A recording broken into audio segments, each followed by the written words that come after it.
चोराडे तालुका खटाव जिल्हा सातारा येथे मैदान होते, ओपनचं मैदान होतं, यात्रेनिमित्त मैदान होते। त्या मैदानामध्ये आज सगळ्यांचा लाडका बैल येतोय, बकासूर येतोय आज मैदानामध्ये। सगळ्यांची इच्छा होती कारण की आता पेडगावचं मैदान होते 21 आणि 22 सलग 2 दिवस पळणार आहे आपला बकासूर देव। त्याच्यामुळे आज रंगीत तालीम त्या मैदानाची चोराडेमधले। आणि चोराडे मैदान झाले की सगळी बैल मोठमोठी आरामावरती असणार, कारण मोठं आणि नामांकित मैदान, हिंद केसरीचं मैदान। नक्कीच आज बकासूर कोणासोबत पळेल, बकासूरचा पायरा कोण असेल, जुना चेहरा असेल की नवीन चेहरा असेल, नक्कीच सगळ्यांना उत्सुकता लागली असेल। नक्कीच आपण आपल्या व्हिडिओच्या माध्यमातून सांगतोय की आज बकासूर, वादळ किंवा राजा, तिथलीच बैल आहे ती चोराडेमधली, त्या दोन मधला एक पायरा असू शकतो।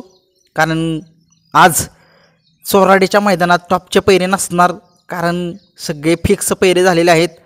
कारण बाकीचे बैल जेवढे आहेत ती मोठी आरामावरती आहेत। कारण का तर पेडगावच्या मैदानात बैलांना विश्रांती असावी, बकासूरला काय नाही गरज विश्रांतीची, तो पळतोच। त्याला उद्या नाही परवा 4 कितीही दिवस पळवा तुम्ही, त्याला दम नाही लागत, तो पळतच राहतो। गुलाला तर 1 नंबरमध्ये सदा ना कदा राहतोच आपला देव बकासूर। नक्कीच आज चोराडे मैदानात पावसाची शक्यता काय सांगते, नाही पाऊस, तिकडे काहीच नाही पाऊस, ऊन पडले सगळे सर्वत्र। आणि सगळ्यांना उत्सुकता लागली की आज तो जो नवीन चेहरा आहे तो चेहरा कसा पळतोय बकासूर सोबत, बकासूर त्याला कसा घेऊन पळतोय, आज सगळ्यांनाच बघण्याची उत्सुकता लागली असेल। कारण की सगळ्यांना माहिती आहे बकासूर सोबत जर बैल चांगला पळणार असेल, सरळ पळणार असेल, फाटी न सोडणारा, तर बकासूर त्याचं काम करतो, त्याला गुलालात नेतोच। भले 1 नंबर नाही मिळू द्या, पण 2 नंबर 3 नंबर किंवा गुलाल हा त्याच्या नशिबी देतोच। आणि नवीन बैल तो चर्चेत आणतोच, आपला सगळ्यांचा लाडका बैल बकासूर। नक्कीच आज वादळ किंवा राजा या दोन्हीतला पैरा आहे बकासूर सोबत। नक्कीच वादळ आणि राजाला खूप साऱ्या शुभेच्छा देऊया आपण बकासूर फॅन, कारण त्यांना जर गुलाल जर भेटला तर ते चेहरे नवीन येतील, संबंध महाराष्ट्रात चर्चा होते बकासूर सोबत जो बैल पळतो तो।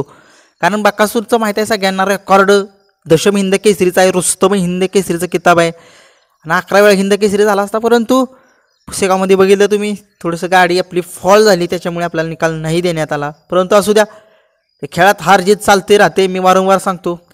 खूप साऱ्या शुभेच्छा देतोय आज बकासूरला। आज रंगीत तालीम बकासूरची आणि वादळ किंवा राजाची, आणि बकासूर पेडगावला 1 नंबर करावा ही सगळ्या महाराष्ट्राची इच्छा आहे।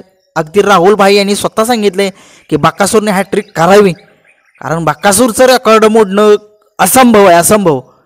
बघूया, खूप साऱ्या शुभेच्छा पुन्हा एकदा बकासूरला आजच्या मैदानासाठी आणि पेडगावच्या मैदानासाठी। धन्यवाद। व्हिडिओ जर आवडला तर तुम्ही नक्कीच लाईक, शेअर आणि सबस्क्राईब करा। धन्यवाद मित्रांनो।